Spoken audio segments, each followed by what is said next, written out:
Olá, meus amores, esse é mais um vídeo do canal Conhecendo o Paraná em Duas Rodas. E esse vídeo faz parte do quadro Filosofando pelo Paraná. E hoje nós vamos falar de um filósofo extremamente importante, o filósofo alemão Friedrich Wilhelm Nietzsche. Nietzsche que nasceu em 1844 e morreu em 1900, ou seja, ele está entre o período moderno e o período pós-moderno. Muitos estudiosos dizem, inclusive, que ele é o pai da pós-modernidade, ou pelo menos um dos pais da pós-modernidade, e nós vamos entender um pouco por quê. Nós vamos falar mais especificamente do conceito de verdade em Nietzsche. Para o Nietzsche, existe uma verdade absoluta?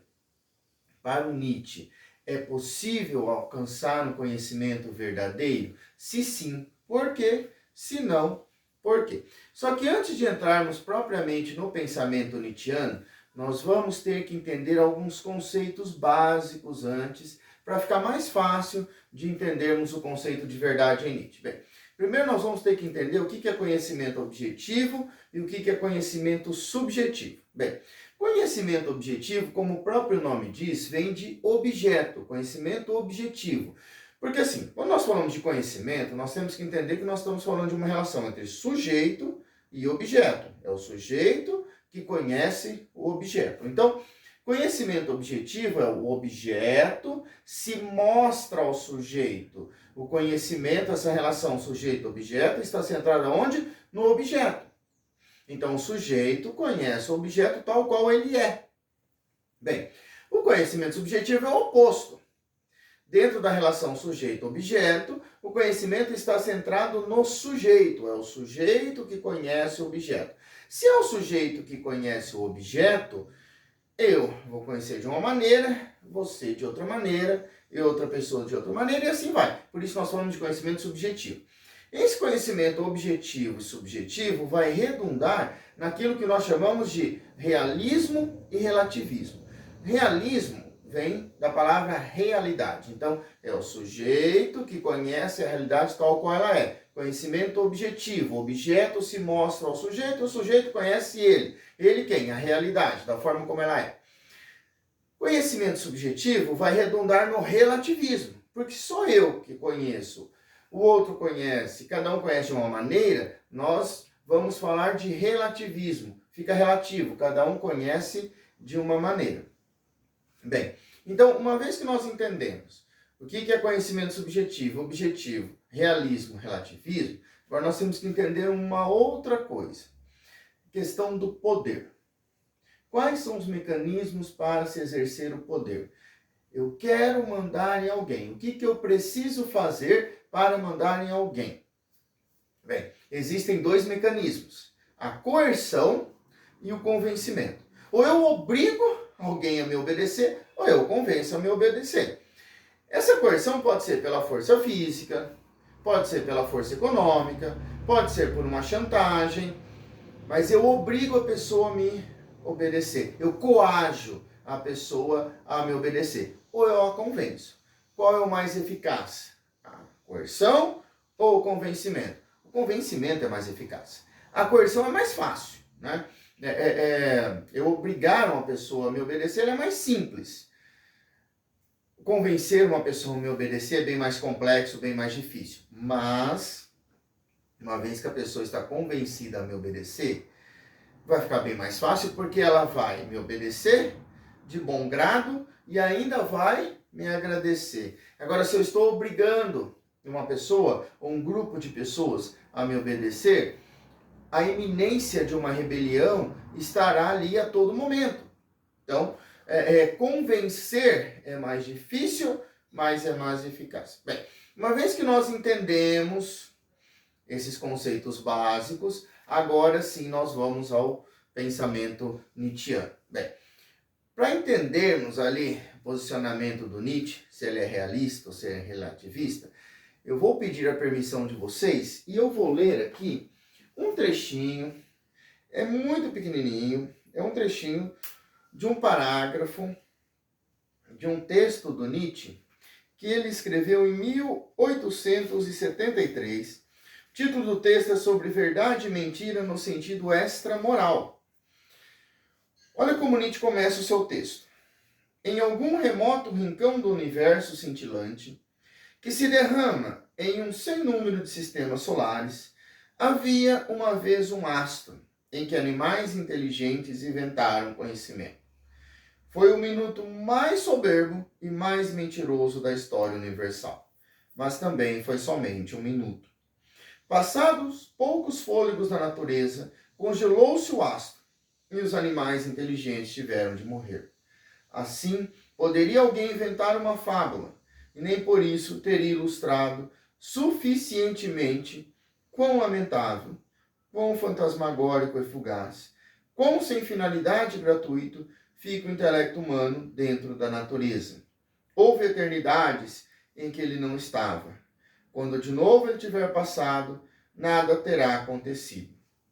Ou seja, aqui pelo texto, e antes um parênteses aqui, né? Nietzsche escreve muito bem.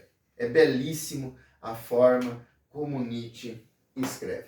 E pelo texto vocês já perceberam, Nietzsche é um filósofo relativista. O conhecimento foi inventado pelos seres humanos. Inclusive, o Nietzsche aqui diz, né? Se os seres humanos forem extintos, com eles também será extinto o que nós chamamos de conhecimento. Ou seja, para o Nietzsche não existe uma verdade absoluta, é impossível alcançar a realidade, se é que ela existe. Para o Nietzsche, até é possível questionar se existe mesmo aquilo que nós chamamos de realidade. Inclusive, nós podemos ver esse subjetivismo todo, esse relativismo todo, na própria ciência. A ciência chega numa verdade absoluta? O Nietzsche diz não. E nós pegamos a própria história da ciência. A própria história da ciência mostra que a ciência é um conhecimento relativista. Vamos pegar alguns exemplos? O átomo, teoria atômica. Por quantos modelos nós já passamos? Vários, né? Lembra lá o primeiro modelo do átomo, que depois foi refutado, depois vieram outros. Hoje nós temos um modelo atômico. Quem disse que esse é o átomo? Quem disse que essa teoria descreve e explica o átomo como ele é? Quem disse que não pode vir outra? Vocês estudaram em biologia a teoria da biogênese e da abiogênese. A ciência dizia sobre a teoria da abiogênese. E dizia que aquilo era uma verdade científica.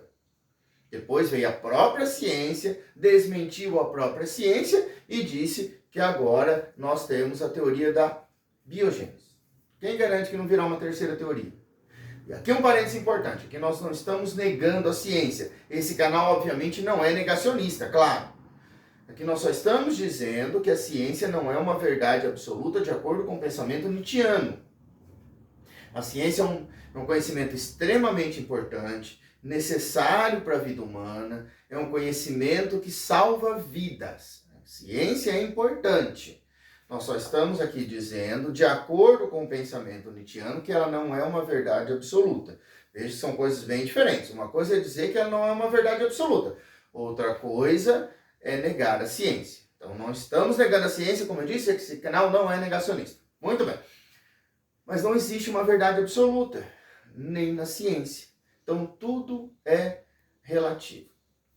Se tudo é relativo, e se não existe uma verdade absoluta, por que o homem busca o conhecimento? Porque é fácil construir o conhecimento? Você aí que está estudando, é fácil aprender? É fácil estudar? Claro que não. Então, por que o homem busca o conhecimento?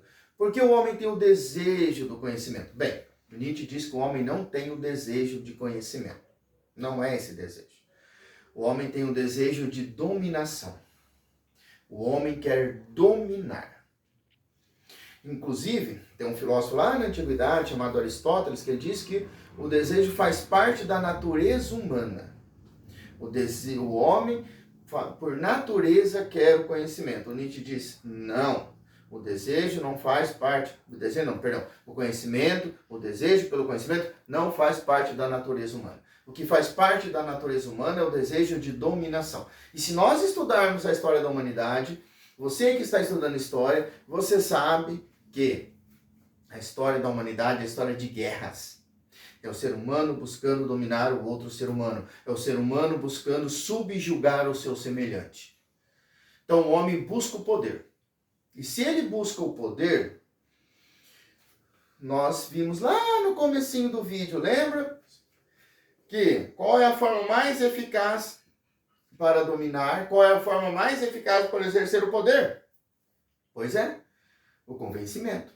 Então, vejam só, olha só. Se eu digo que algo é verdade, eu estou dizendo que não é mentira. Então, eu estou trabalhando mentira, verdade. Verdade, mentira.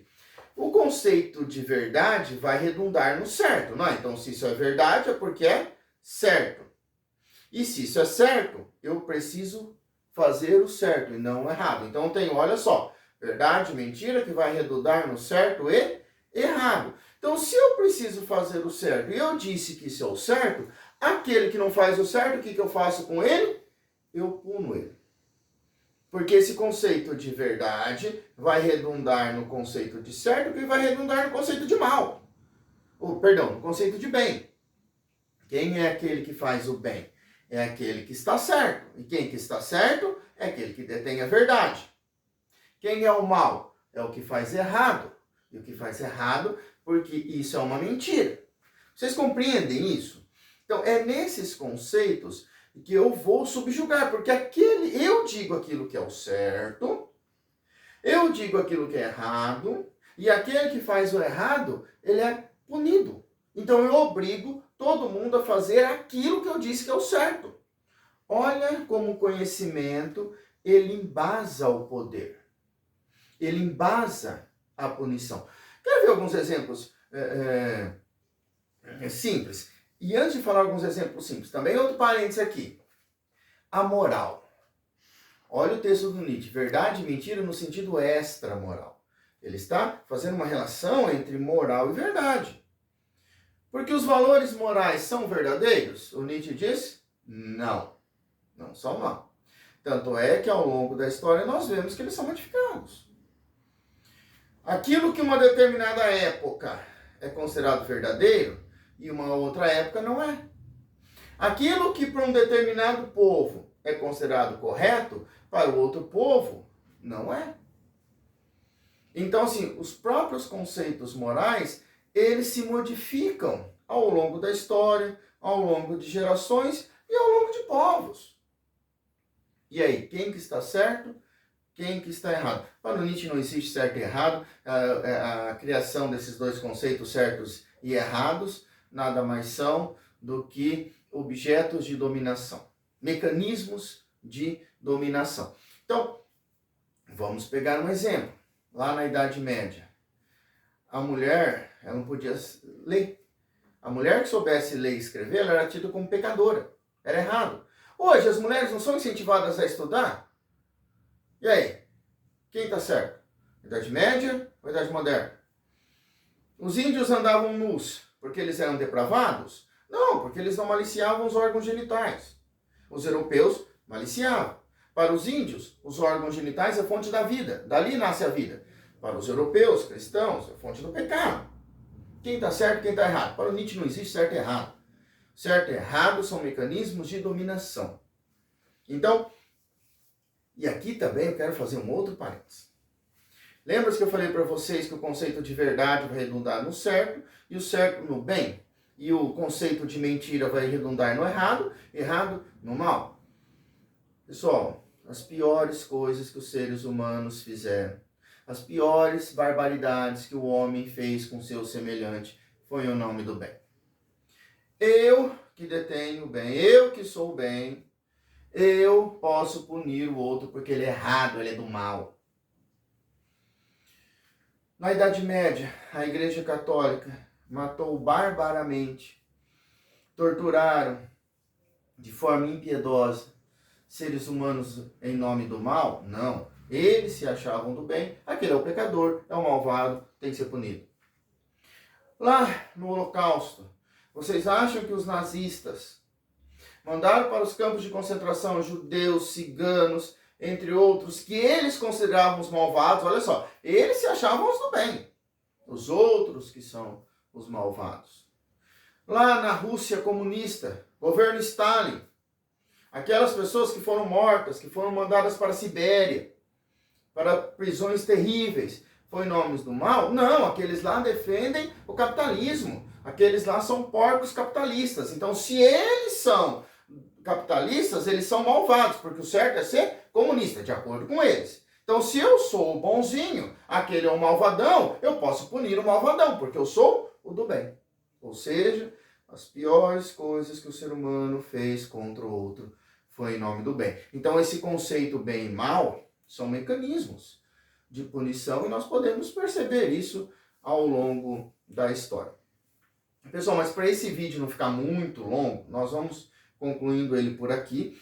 Até porque essa relação entre saber e poder, ao meu ver, quem que destrincha isso melhor, quem que analisa isso melhor, explica melhor, é um filósofo francês chamado Michel Foucault, que será objeto de estudo dos nossos próximos vídeos aqui do canal. Mas por hora, nós vamos entendendo que o Nietzsche é um filósofo relativista, não existe uma verdade absoluta e o conceito de verdade nada mais é do que um instrumento de dominação. E se você gostou desse conteúdo, se você gostou desse canal, deixe um like, nos ajude, divulgue nos seus grupos de WhatsApp.